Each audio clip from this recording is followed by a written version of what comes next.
je voudrais vous montrer comment faire une tarte brésilienne. Donc avant de vous en parler, je ne perds pas de temps, on va faire une petite nougatine. Très facile, un mélange de noix. Dedans il y a des noix de cajou, il y a des noisettes, il y a des noix, il y a des amandes. Pour faire votre nougatine, faites chauffer votre poêle, bim. Et on va mettre du miel.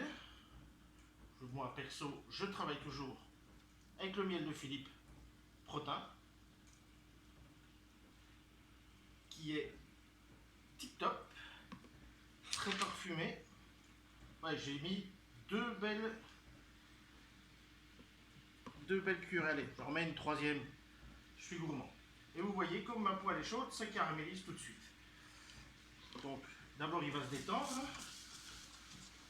Donc, pendant que ça se détend, donc une tarte brésilienne, mais un peu à ma façon. C'est-à-dire qu'on va la faire beaucoup plus simple pour vous. Hein. Donc là, on va passer par les mises en place. Donc, vous pouvez retrouver déjà la pâte biscuit sur la table du jet en vidéo. Là, on va faire la nougatine. Après, on va faire une crème vanille. Pas une crème pâtissière. Je vous ai déjà montré. On va faire un truc beaucoup plus simple. Comme ça, vous savez le refaire facilement à la maison, sans perdre de temps. Donc là, on va déjà attaquer par la nougatine. Et vous voyez, ça commence à caraméliser. Donc ça, c'est une question de coloration. Quand vous voyez ici que ça commence à caraméliser, que ça bouillonne bien, on place directement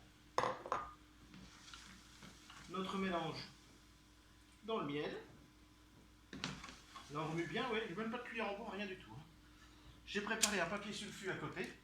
Bon, j'ai une plaque ici en dessous. C'est-à-dire, n'allez pas mettre votre papier sulfu sur quelque chose en plastique. Parce que quand ça va sortir de la poêle, ça va être beau.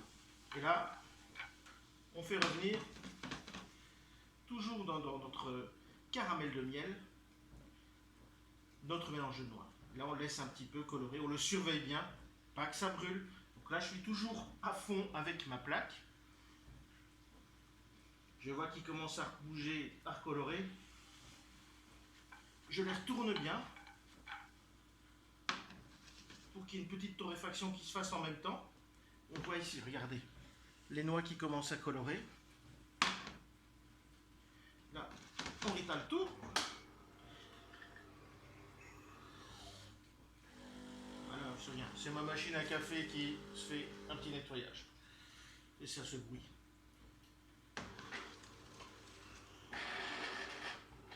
Et là, on arrive à une coloration caramel. On arrête, il ne faut pas aller plus loin. Vous pouvez encore attendre un petit peu puisque la chaleur résiduelle de la poêle continue à chauffer le tout. On ramasse tout et on va déposer sur notre papier sulfu. Et on laisse à l'air libre. On laisse bien tout descendre.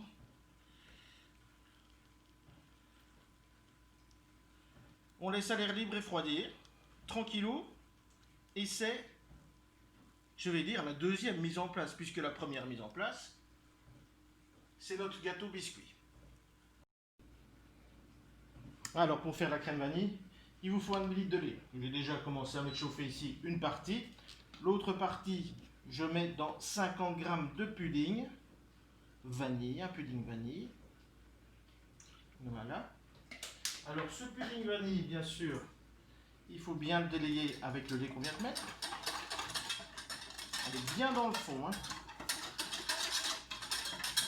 Donc 50 g, ce qui fait 100 g au litre, c'est pour avoir un pudding bien serré. Mais comme on l'a déjà fait pour les choux, on va le passer au cutter en rajoutant un peu de crème fouettée.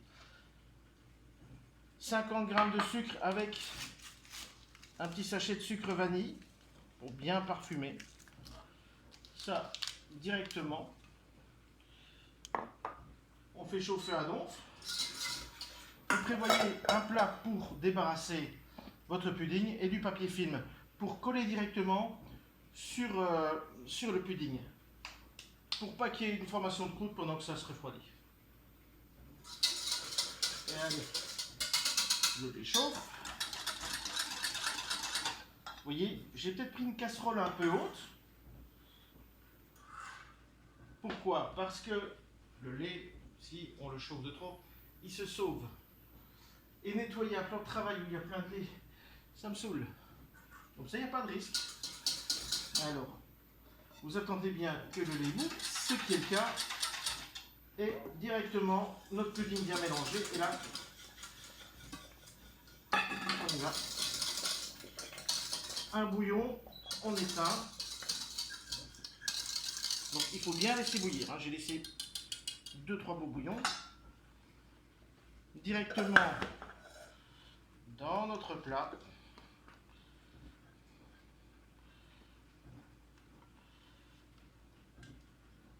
Voilà. Ça ne perd rien. Comme on a été vite, pas attaché dans le fond, c'est plus facile à nettoyer. Et là, vous venez avec votre papier film et au contact de notre crème, ce qui empêchera la formation d'une croûte. Voilà. Et là, on laisse refroidir. Allez, moi je fais un bon coup de propre et on se revoit tout à l'heure. Donc, autre mise en place, 400 ml de crème. Et alors, pardon, un petit 50 g de sucre. On peut remettre un sachet de sucre vanillé. Et hop, on bat notre crème. On commence doucement pour pas en mettre partout. On la surveille bien pour pas en faire du beurre. Bon, on va regarder où on en est.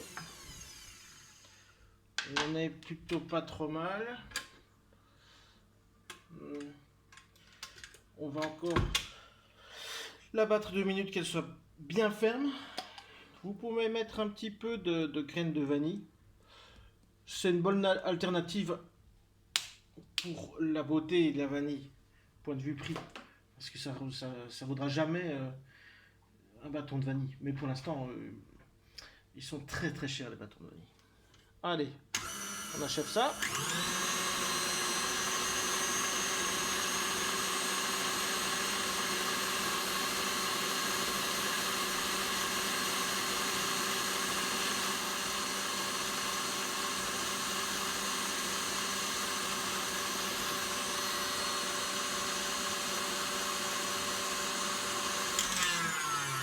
Allez, impeccable. Vous voyez, elle est belle, elle tient. Ouais, nickel. On passe à la crème. On a déjà fait ça. Donc, ici, on va mettre, parce que j'ai un tout petit bol, hein, je joue là, la dinette. On va mettre la moitié. Avec un petit peu d'eau de crème fraîche battue. Vraiment un petit peu. Hein. Et on va détendre ça.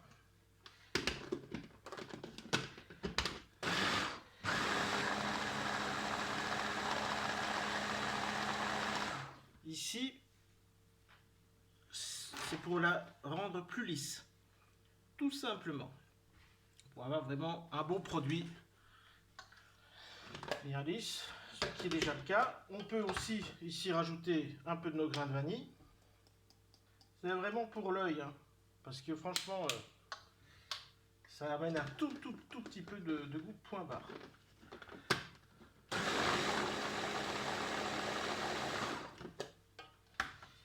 Voilà. Et on dépose sur notre gâteau biscuit.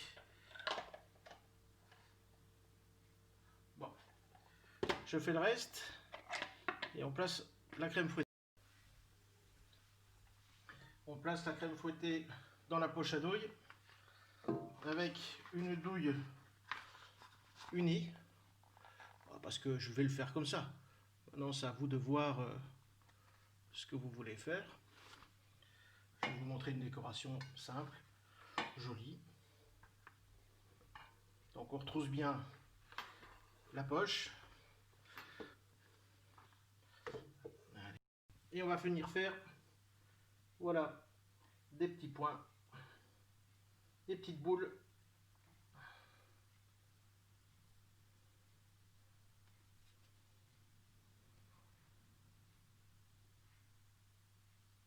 à même notre crème.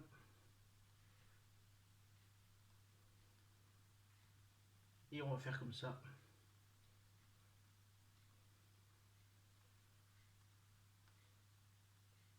Partout.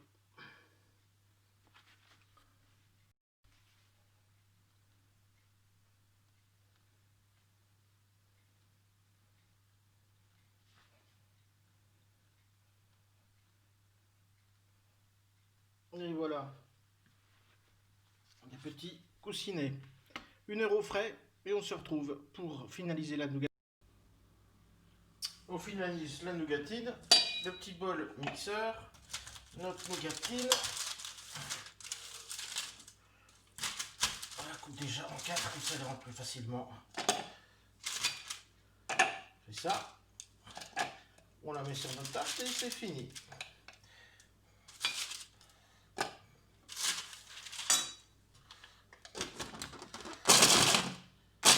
Donc, je donne des petits coups pour avoir quelque chose de grossier.